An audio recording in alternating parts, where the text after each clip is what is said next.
Hello, fourth graders. Look, it's me without my mask. Okay, I'm alone, so that's why I have my mask off. If somebody comes in, I'm putting my mask back on.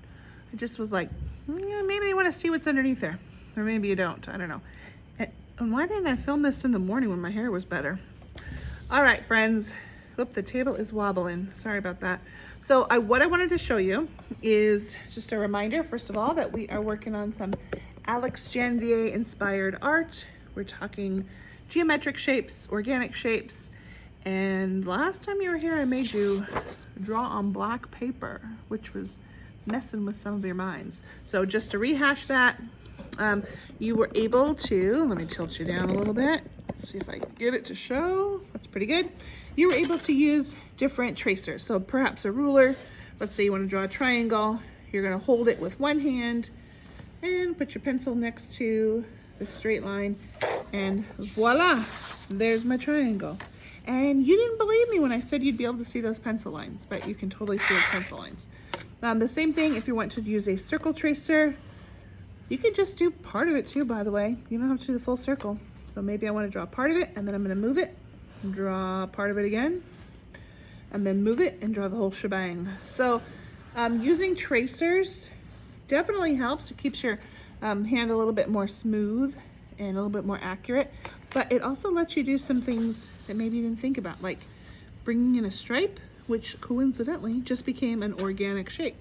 But that stripe was a lot easier because I used the tracer.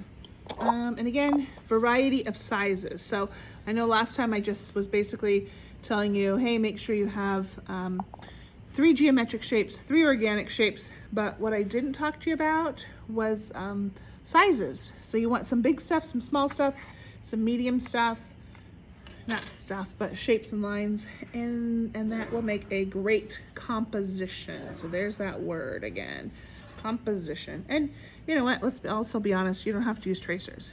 Let's say I want to draw a weird organic shape. I can just draw it without a tracer. So I've got this one done. That was like magic. I did it before I started filming, and I'm feeling pretty good about it. I'm gonna turn it all 4 directions, and I do that for 2 reasons. Number 1, I'm trying to see if I feel like it's got big empty spaces that need a little something something.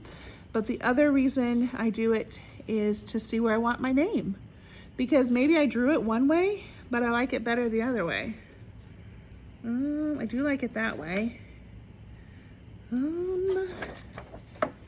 I think I'm going this way. So I'm gonna put my name at the bottom. So if you put your name on a different spot last time, no biggie, just erase it and decide where you want the bottom to be. Because I know we didn't talk about this little trick about rotating your paper last time, so easy enough. Okay, now adding color. So once you think you've got it pretty full and balanced, then we're gonna do some color. And I had you perplexed. You weren't sure. You were like, what are we doing? Well, we're gonna use these. They're called construction paper crayons. They have a black label, which is one part that makes it kind of different. And then, oh my gosh, they're just so fun. Drawing on black paper with construction paper crayons is one of my favorite things because it's like such a surprise. So I picked the green. I'm gonna pick a spot, any spot. And as I start to color, look at how bright that looks. Normal, typical crayons, they wouldn't even show up. They kind of get waxy and like dull, but with the construction paper crayons, they're beautiful. I love them. They really show up. And I don't know what the magic ingredient was, but I like it. The one thing I love to do also with construction paper crayons, and you think that you can't, you think, oh, I can't do this. They're not paint, they're not oil pastels, but you can do some blending. So this is purple, dark, in the corner. Can you see that? It's kind of small. But if I wanted to make some light purple, I can combine white and purple. Now what I did was I pushed harder with the white and pushing softer with the purple because I don't want it to be as much purple as I did white. But that's kind of pretty. Look, it looks like shading like we just did with our colored pencil, but way easier. So another trick with the colored, what am I trying to say? Construction paper crayons and the black paper is if you want something to be black, you just leave it black. So I want And we saw this when we checked in and looked at that artwork. If you want something kind of looking like it's got a black outline, leave the space. So I know that the shape went all the way to the green, but I'm not gonna touch the green. I'm gonna create a parallel line, which it was going like this, and I went like this right next to it. Parallel means they go next to each other, but they don't touch. That's a math word. And I can make the illusion, a trick of the eye, like magic. Not really, but I can make it look like there's a black outline just by leaving a black space. Is it starting to show up? Yes, it is. So color, color, color, color, color, color, and this black space, which I almost colored orange on accident just now, will look like it's an outline. And I can do a lot of that. I can do a little bit of that. I can do none of that. It's up to you on what kind of look you like. So sometimes I like the colors to touch each other. Sometimes I like a little black in between.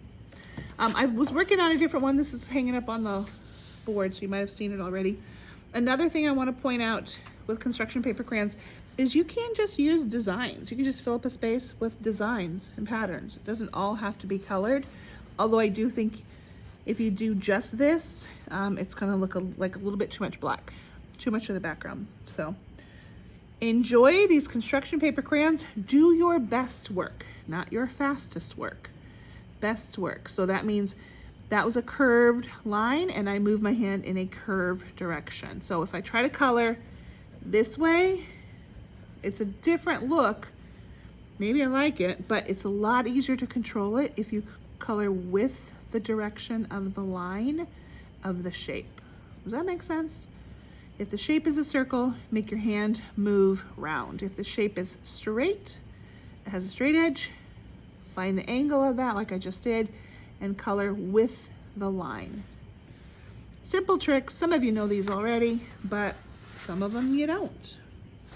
Okay, enjoy your time with your construction paper crayons, your non-objective art. Maybe you're thinking Kandinsky, maybe you're thinking Alex Janvier, maybe you're just thinking you. But I'm excited to see what you come up with. Have fun.